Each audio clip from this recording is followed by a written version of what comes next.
Hello guys, welcome back to my YouTube channel Prachi classes. तो आज की वीडियो में हम आपके साथ शेयर कर रहे हैं क्लास 10th का चैप्टर नंबर 10 नेताजी का चश्मा। और तो चलिए हम शुरू करते हैं इस वीडियो को। और इसके अंदर मैं आपको इसका छोटा सा समरी बताने वाली हूँ। और यहाँ पर हम देखने वाले हैं लेखक का जीवन परिचय, जो हमारी मेन पॉइंट है। लेखक के जीवन परिचय के बारे में मैं आपको वो बताने वाली हूँ और इस पार्ट की शॉर्ट समरी। और इस समरी के अंदर मैं आपको पूरा चैप्टर कवर कर दूंगी। अगर आप इसके बाद इस वीडियो के बाद चैप्टर पढ़ते हैं तो आपको इजीली पूरा चैप्टर समझ आ जाएगा। तो चलिए शुरू करते हैं हम अपनी वीडियो। तो यहाँ पर हमारे जो लेखक हैं उनका नाम है स्वयं प्रकाश जी। इनका जन्म 1947 में इंदौर मध्य प्रदेश में हुआ। मैकेनिकल इंजीनियरिंग की पढ़ाई कर एक औद्योगिक प्रतिष्ठान में नौकरी करने वाले स्वयं प्रकाश जी का बचपन और नौकरी का बड़ा हिस्सा राजस्थान में बीता। फिलहाल वे सर्वोचित सेवानिवृत्ति के बाद भोपाल में रहते हैं और वसुधा संपादन से जुड़े हैं। तो ये तो इनका जीवन परिचय था कि इनका जन्म कहाँ हुआ, इनके जन्म का टाइम मतलब ईयर कौन सी है, इन्होंने इंजीनियरिंग मैकेनिकल की पढ़ाई की और इनकी नौकरी और बचपन का हिस्सा राजस्थान में बीता। तो ये आपका कुछ हमारे जो लेखक है स्वयं प्रकाश जी का जीवन परिचय है। आप बुक में से अपना कंप्लीट पढ़ सकते हो। तो अब हम शुरू करते हैं नेताजी का चश्मा। आपका जो क्लास 10th का हिंदी का ये चैप्टर है, इसका पाठ का सार।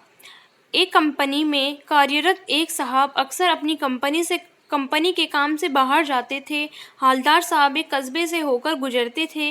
वह कस्बा बहुत ही छोटा था। कहने भर के लिए बाजार और पक्के मकान थे।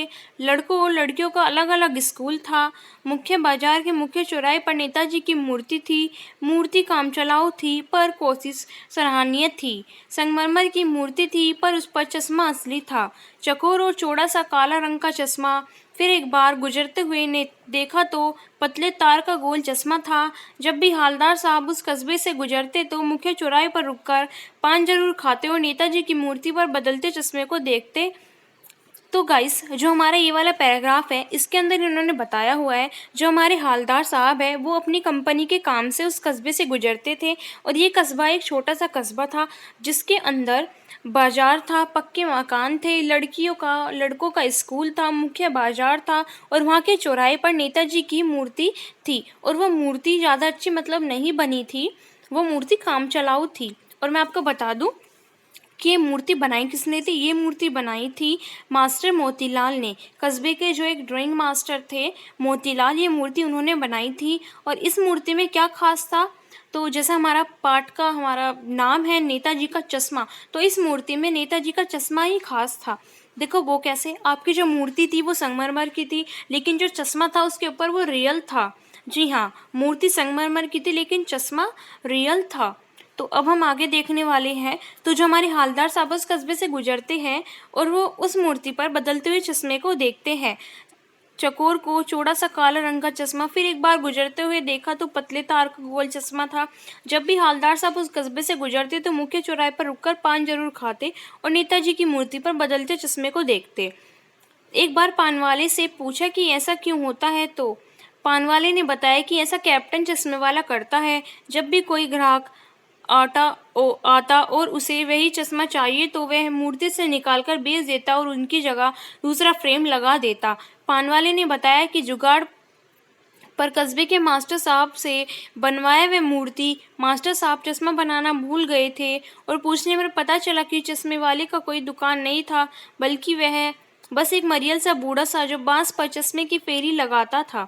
तो इस वाले पैराग्राफ के अंदर आपका क्या है, देखो जब हमारे हालदार साहब है वो बार बार देखते हैं कि हमारे जो मूर्ति है वो मूर्ति का चश्मा कैसे बदल रहा है, क्योंकि कभी तो उन्हें गोल चश्मा दिखता कभी तार वाला। तो एक दिन हालदार साहब ने पूछ ही लिया, वहाँ एक पान की दुकान थी जहाँ पर हालदार साहब पान खाने रुकते थे डेली। जब वो उस कस्बे से गुजरते थे तो हालदार साहब को पता चला कि जो हमारी मूर्ति है उसका चश्मा कैप्टन बदलता है, उसका चश्मा कैप्टन बदलता है। तो हालदार साहब के मन में ये आता है, जब उसका नाम कैप्टन है तो क्या पता वो फौज में हो, लंबा चौड़ा आदमी होगा, लेकिन ऐसा नहीं होता है। जब हालदार साहब उसे देखते हैं तो उन्हें एक बेहद बूढ़ा मरियल सा इंसान नजर आता है।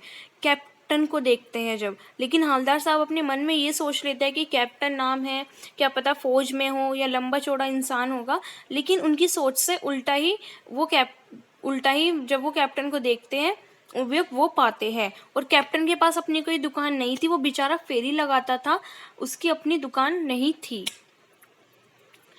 और तो फिर हवलदार साहब ने ये पूछा कि तो हमारी जो मूर्ति है वो चश्मा कैसे बदल देती है। तो हमारा जो पान वाला है उसने जवाब दिया कि जब भी कोई ग्राहक आता है कैप्टन के पास और उसे ऐसा चश्मा चाहिए होता है जैसा चश्मा मूर्ति पर लगा हो, तो वो मूर्ति पर से चश्मा निकाल ग्राहक को दे देता है और मूर्ति को दूसरा चश्मा पहना देता है। तो ये था हमारा कि मूर्ति कैसे चश्मा बदलती है। तो यहाँ पे आप देख सकते हो कि मूर्ति ऐसे चश्मे बदलती है। जिस मजाक से पानवाले ने उसके बारे में बताया हवलदार साहब को अच्छा ना लगा और उन्होंने फैसला किया वो 2 साल तक वहाँ से गुजरते रहे और नेताजी के बदलते चश्मे को देखते रहे, कभी काला, कभी लाल, कभी गोल, कभी चकोर, कभी धूप, कभी कांच वाला चश्मा। तो जो हमारा पान वाला है वो कैप्टन का मजाक उड़ाता है। जब हवलदार साहब उससे पूछते हैं कि ये कैप्टन कौन है, तो उसे लंगड़ा कह के संबोधित करता है पान वाला। और ये बात हमारे जो हवलदार साहब हैं उन्हें पसंद नहीं आती है। वो सोचते हैं कि आज के टाइम में देशभक्ति के नाम पर हर चीज़ मजाक होती जा रही है। तो और हवलदार साहब उस कस्बे से 2 साल तक गुजरते रहे और मूर्ति के बदलते हुए चश्मे को देखते रहे। पानवाले ने हम कहाँ गए थे बच्चों? एक बार हवलदार साहब ने देखा कि नेताजी की मूर्ति पर कोई चश्मा नहीं है। पानवाले ने उदास होकर नम आंखों से बताया कि कैप्टन मर गया। वो पहले ही समझ चुके थे कि वह चश्मे वाला एक फौजी था और नेताजी को उसके चश्मे के बगैर देखकर आहत हो जाता होगा। अपने जी चश्मों में से एक चश्मा उन्हें पहना देता और जब भी कोई ग्राहक उसकी मांग करते तो वह नेताजी से माफ़ी मांग ले जाता और उसकी जगह दूसरा सबसे बढ़िया चश्मा उन्हें पहना जाता होगा। और उन्हें याद आया कि पानवाले ने हंसते हुए उसे लंगड़ा पागल बताया था। उसके मरने के बाद उनके दिल पर चोट लग कर गई और उन्होंने फिर कभी वहाँ से गुजरते वक्त न रुकने का फैसला लिया। तो इसके बाद जब एक दिन क्या होता है, जब हमारे हवलदार साहब उस कस्बे से गुजरते हैं तो हवलदार साहब को मूर्ति की आंखों पर कोई भी चश्मा नहीं मिलता। तो हवलदार साहब ये सोचते कि आज मूर्ति की आंखों पर चश्मा क्यों नहीं है। तो हवलदार साहब किससे पूछते हैं? पानवाले से कि क्या हुआ, आज तुम्हारी मूर्ति की आंखों पर चश्मा क्यों नहीं है। तो पानवाला भावुक होकर बोलता है, साहब कैप्टन मर गया। और जो हमारे हवलदार साहब हैं वो भी भावुक हो जाते हैं। वो अपने मन में सोचने लगते हैं कि अब मैं इस कस्बे से नहीं गुजरूंगा, क्योंकि एक कैप्टन ही था जो मूर्ति की आंखों पर चश्मा लगाता था और अब इस मूर्ति की आंखों पर कोई भी चश्मा नहीं लगाएगा। पर हर बार नज़र नेताजी की मूर्ति पर जरूर पड़ जाती थी। एक बार वो यह देखकर दंग रह गई कि नेताजी की मूर्ति पर चश्मा चढ़ा है। जाकर ध्यान से देखा तो बच्चों द्वारा बनाया एक चश्मा उनकी आंखों पर चढ़ा था। इस कहानी से यह बताने की कोशिश की गई है कि हम देश के लिए कुर्बानी देने वाले जवानों की कोई इज्जत नहीं करते, उनके भावनाओं की खिल्ली उड़ा देते और ना ही हमारे स्वतंत्रता के लिए जान लगाने वाले महान लोगों की इज्जत करते हैं। पर बच्चों ने कैप्टन की भावनाओं को समझा और नेताजी की आंखों को सूना ना होने दिया। तो गाइस, सबसे पहले तो जो हमारे जो हवलदार साहब हैं वो परेशान से हो जाते हैं। वो सोचते हैं कि अब मैं कभी इस कस्बे से नहीं गुजरूंगा, क्योंकि जो हमारे नेताजी की आंखों पर अब चश्मा नहीं मिलेगा और उन्हें ये देखकर अच्छा नहीं लगेगा। लेकिन जैसे ही वो उस कस्बे से गुजरते हैं तो उनकी नज़र तुरंत किस पे पड़ती है? नेताजी की मूर्ति पर। और वो देखते हैं कि नेताजी की मूर्ति पर चश्मा लगा हुआ है और वो चश्मा किसी बच्चे ने बनाया हुआ है। वो चश्मा ऐसा है जैसे बच्चे बना देते हैं। तो यह देखकर हवलदार साहब भावुक हो उठते हैं और वो सोचते हैं कि हाँ चलो, अब भी हमारे देश के बच्चों के मन में तो देशभक्ति है। और एक चीज़ और बच्चों, इस कहानी में आपको क्या बताने की कोशिश की गई है कि हम देश के लिए कुर्बानी देने वाले जवानों की कोई इज्जत नहीं करते, उनकी भावनाओं की खिल्ली उड़ा देते हैं और ना ही हमारी स्वतंत्रता के लिए जान लगाने वाले महान लोगों की इज्जत करते हैं। ये क्वेश्चन आपके एग्जाम में आ सकता है। तो ये आपके चैप्टर की छोटी सी समरी थी। अगर आपको समरी अच्छी लगी हो तो वीडियो को लाइक कीजिए, चैनल को सब्सक्राइब कीजिए एंड शेयर करना ना भूलिए। Thanks for watching my video.